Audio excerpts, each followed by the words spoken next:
For more than 100 years, the tank has been a formidable symbol of military might, from the Blitzkrieg to the Gulf War, all the way to Ukraine. The ability to effectively counter formations of enemy armored vehicles has often been the deciding factor between victory and defeat. And so, over the years, anti-tank weapons have evolved alongside the vehicles themselves, beginning as humble bolt-action rifles with enough power to penetrate the tank's armor, all the way to today's shoulder-fired anti-tank missiles that guide themselves to the target after launch. Likewise, in a classic arms race of predator and prey, tank designs have continually added better and better defenses to keep these dangers at bay, such as smaller interceptor rockets, electronic warfare, or even lasers to disrupt an incoming missile's guidance system. However, there will inevitably come a time when these defenses fail and an enemy warhead reaches and strikes the tank. But when this happens, not all hope is lost, because thanks to explosive reactive armor, the tank and the crew inside still have a good chance to brush off such an impact with little to no damage. Today we're going to dive into the science of how explosive reactive armor works, its current and future variants, and how militaries around the world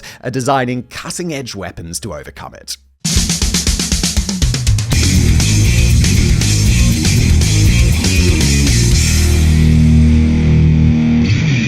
Just before we continue with today's episode, I want to give a huge shout out to our sponsor, Keeps. Now look, I'm not exactly the poster child for hair loss prevention, but that doesn't mean you shouldn't take action. It's just too late for me. My hair's not coming back. Isn't it sad? But that doesn't have to be the case with you, because Keeps is an online subscription service that makes it super easy and affordable for men to treat male pattern baldness right from the comfort of their home. No need to visit a doctor's office or a pharmacy. Everything is done online, whether you're trying to prevent hair loss, stimulate hair growth, or just take better care of the hair you have. Keeps have got you covered. They offer clinically proven treatments personalized just for you, delivered right to your door. And guys, Keeps is discreet. They deliver everything in non-branded packaging, so your little secret stays that, a secret. Plus, you can adjust, pause, or cancel your plan at any time. It's just that flexible. With Keeps, you complete an online consultation, get matched with a licensed medical provider who tailors a treatment plan to your specific need. It's all based on science, and most men start seeing results within just 6 months. They've treated over 1 million men in the last 6 years and have over 5,000 5-star reviews. So, if you're ready to take action against hair loss, head to keeps.com/Simon or click the link in the description below. That's keeps.com/Simon. That's me. And thanks to Keeps for sponsoring this video.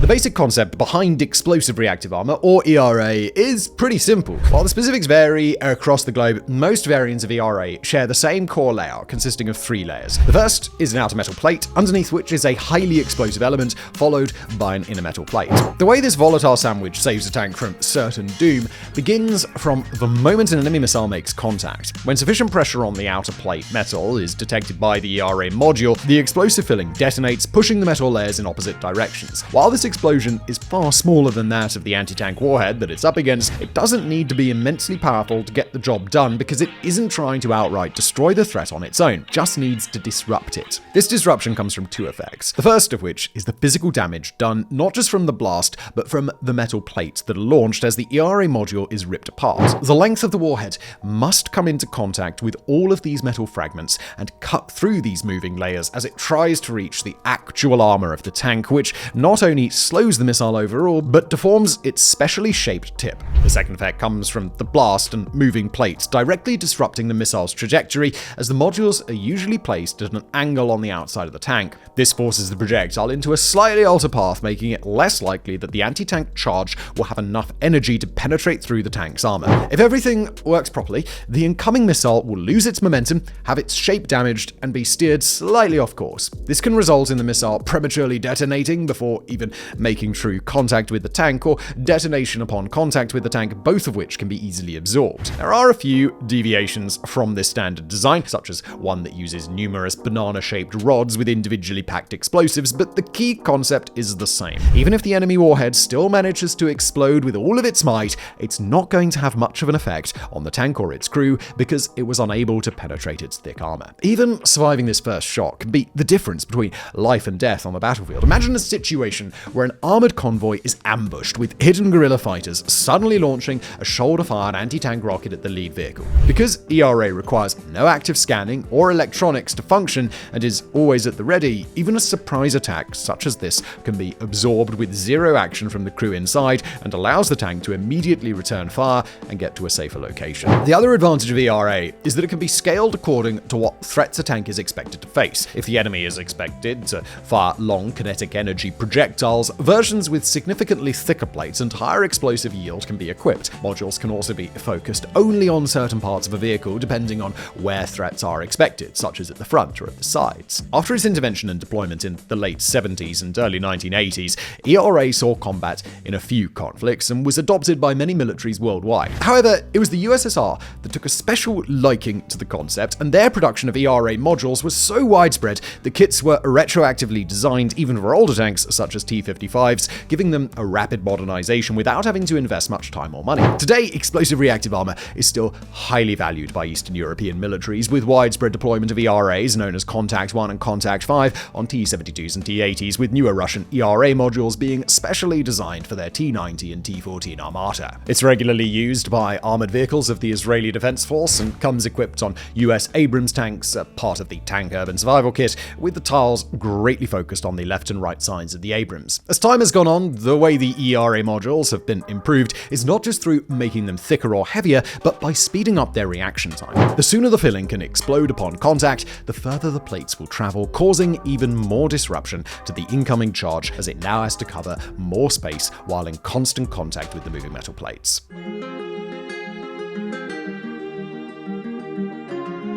On paper, it sounds like ERA, especially if combined with other forms of defense, is near unstoppable, but that's far from the truth, and in reality there are several disadvantages to the counter-explosive concept. Let's start with the obvious. The explosion. Even in a perfect, ideal scenario where the enemy missile is completely neutralized, amounting to just slamming into the side of the tank, the explosion of the ERA module itself still poses a danger to anyone standing near to the vehicle. This is due to fragmenting metal plates, which can be lethal if someone is too close. Because of this, infantry has to maintain a safe distance from vehicles using explosive reactive armor. Now, it can be said that without the ERA, the blast from a high explosive warhead striking the tank would also be dangerous to anyone standing nearby, and that's a fair point. ERA is also pretty heavy, with a full set of the bricks around a tank adding several tons to its overall weight, forcing a crew with this defense to somewhat compromise their mobility for safety. The next shortcoming is that ERA plates provide no protection from certain sizes of smaller projectiles. A lot of information on this topic can be found in a paper titled Criteria and Evaluation of Ballistic Sensitivity of Explosive Reactive Armor,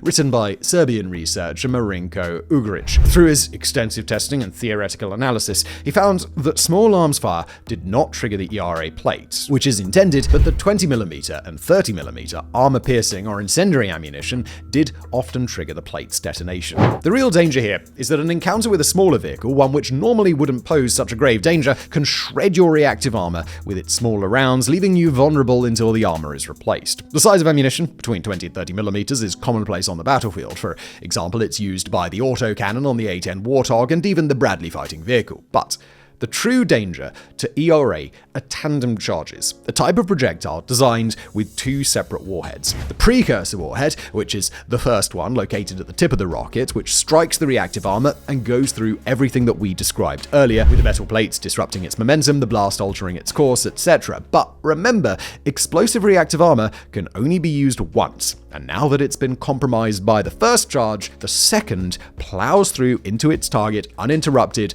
at full speed and at the proper trajectory. If they hit correctly, tandem charges can all but nullify explosive reactive armor. And this isn't just a hypothetical, it's seen time and time again on the ground in Ukraine, especially during the first months when Western anti-tank rockets were mopping the floor with Russian tanks regardless of how many ERA bricks were in use. This is why you've seen photos of Russian tanks with metal cages on top, as these were believed to be an added layer of defense against tandem charges, but they ultimately aren't all that helpful.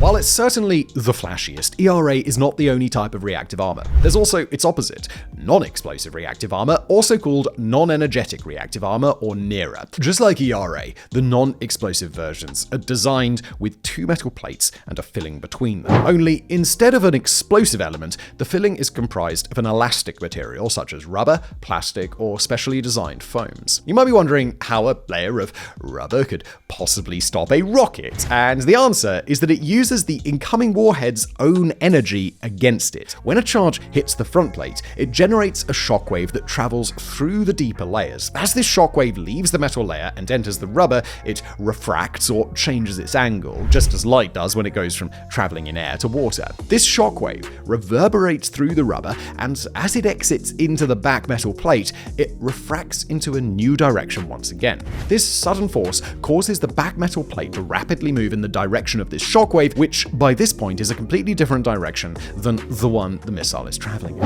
As a result, the warhead's trajectory is altered as it encounters this rapidly moving back plate, preventing the warhead from penetrating the tank's armor. NERA has a few advantages when compared to the explosive versions. For starters, it's far cheaper, making it easier to produce in large quantities. But the real treat is that because they don't blow themselves up as part of their design, they can remain functional even after being hit. It is this multi-hit capability that makes them more effective against tandem charges, ERA's critical weakness. This is why, in some videos of captured and dismantled Russian tanks, they are often found to be employing explosive reactive armor on the front and sides, while the reactive armor on the top was filled with non-explosive variants, since the top of the tank is where the Javelin anti-tank missile and its tandem charge are most likely to strike. As the arms race of anti-tank weapons and their countermeasures presses forward, there is one innovation that could change the whole game. This is electric armor. And instead of using explosives or rubber to fill the gap between the two plates, it uses nothing, leaving the gap filled with air.